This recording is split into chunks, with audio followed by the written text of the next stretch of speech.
from the Tennessee Valley Weather Channel. This is a severe weather alert.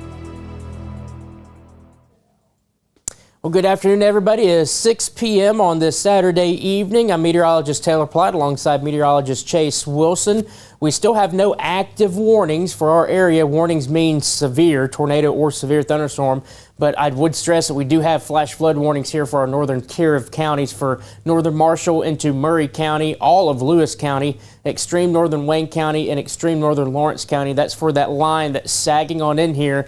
The rainfall, I should say the flood guidance, meaning how much rain you need to have before you actually have flash flooding, is extremely low in these areas. It only takes maybe half an inch of rain before you start having some flooding problems. So that's why the Weather Service kind of preemptively issued those ahead of the line, because there will be flooding issues when that moves on through. Tornado watch still in effect here for the majority of our counties. Does not include Limestone, Lawrence, Alabama, or Morgan counties, but they will be added here soon. The Weather Service in Huntsville has said that give it a few hours, couple hours, that they will issue and coordinate with the Storm Prediction Center a new watch that I would imagine will take it a lot further to the east. The watch currently in place, like we've been talking about, for Marshall County, Murray County, Lewis County, Giles County, Lawrence County, Wayne County, Lauderdale, Colbert, and Franklin counties. That goes until 9 p.m. Off to the west, the watch here for Hardin County, McNairy County, down towards Tishomingo, Alcorn, and Prentiss,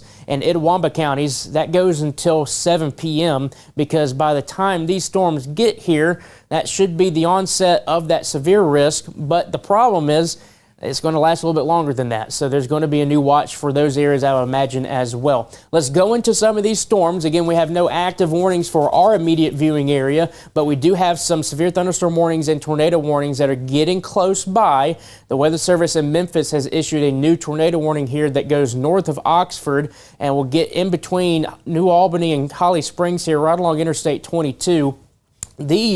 What I hadn't seen, did they actually say confirmation of tornadoes earlier? But we did see some interesting signatures on radar while this was back to the west of Interstate 55 that made us believe that there could have been a tornado on the ground with one of these cells. Here's an area of circulation right here just to the east of Water Valley, and then here's that additional circulation for that northern supercell that's just to the north of Oxford, Mississippi. And again, this takes its way on off towards the northeast and will get close to that Interstate 22 corridor probably here in the next 45 minutes or so.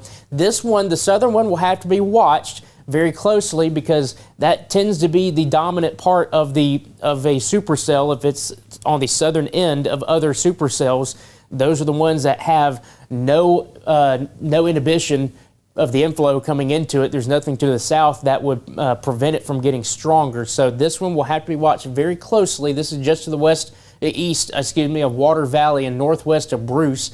This on its current track would probably go about this way. If it stays northeast, it's kind of trended a little bit more towards the north, so I would lean maybe more towards New Albany than I would towards Pontotoc and Tupelo. So again, if this continues on its track, let's give a storm track chase on this one, on the southern one, and try to get it into northeastern Mississippi. Take it at about 45. Go just a tad bit more towards the north. Go like right here. That's probably good. And then try to get that out as far as you can and make the towns, the show range, make that like 150. So it only hits kind of like some bigger communities, because it would just, all the communities through that would just make the box humongous. So again, this is just kind of a rough estimate here with this potential supercell that could get into northeastern Mississippi here at some point. If it does continue on this current track and current speed, it will get towards the Corinth, Mississippi area, probably between 7:30 and 8. Right here it says 7:43. Close to the Selmer area, probably around 8 o'clock, and Iuka around 8 o'clock as well. Again, these supercells are kind of hard to track because they will initially start to go a little bit further to the east and then they start trending back to the north. But I think this fan here on this storm track gives a wide variety that if it does move kind of here and there, it will capture it. So again, if this continues at its current strength, it will eventually work its way into northeastern Mississippi and could get close to Corinth, probably between 7:30 and 8 o'clock. All right, let's take a look at that cell in south of Bolivar. I'm noticing some rotation on that, but I think that's behind the. Yeah, I think That's behind it. It's just it brightened up there. So again, we still are watching this embedded kind of cluster of storms now. There is that severe thunderstorm warning for McNairy County that does include the city of Selmer along with Sulphur Springs. Again, it's for this batch that's moving on through. The main risk with this is going to be maybe some pea to quarter size hail and some winds anywhere between 50 and 60 miles per hour, but flooding is going to end up becoming a pretty big issue here because that is a lot of heavy rainfall here from the Bolivar area down towards Hornsby and Middleton. But again, that is severe, so we'll keep an eye on it. If it continues to work its way further to the east, it could impact far western Hardin County at some point, but that is going to be a little bit of some time before it does that. Let's quickly back things out and just give a grand kind of overview of what everybody's dealing with right now. That shower is still dying here that's getting right on top of the Tennessee River, right on top of Rogersville. We have that cell that is just south of Waynesboro that's moving in. That is not severe, but it has some thunder and lightning and heavy rainfall with it. Still rain-free here in Lawrenceburg, but that line continues to sag ever so slowly down towards the south. Like I mentioned, the model guidance showed that it should have been here initially several hours ago. The several hour ago model guidance showed that it should be here right now, and obviously it is not there yet, but it's getting very close. But that is allowing for these storms back off to the west to creep in a little bit ahead of time, and that could mean that the environment here across northwestern Alabama and parts of southern Tennessee might be untapped. Unused. That line hadn't sagged its way all the way down here yet, so that would mean more fuel for these storms to work with as they move on off towards the northeast. All right, your time now is 6:06. Chase, do you have anything to add right now? We're good here. We're good to go. Fred, you got anything to add over there?